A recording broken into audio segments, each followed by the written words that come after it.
Definitely worth giving a shot of paint on this Curry F9 axle. So we just hit it with some flat black automotive paint.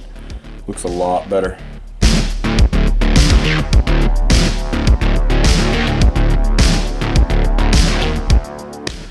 And we're just going through right now and just checking every single nut on this thing.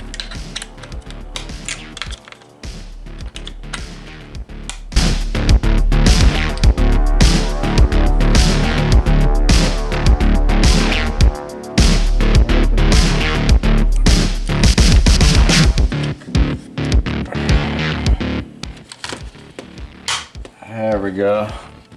Seated. Which might be a little bit bent. Just a little bit.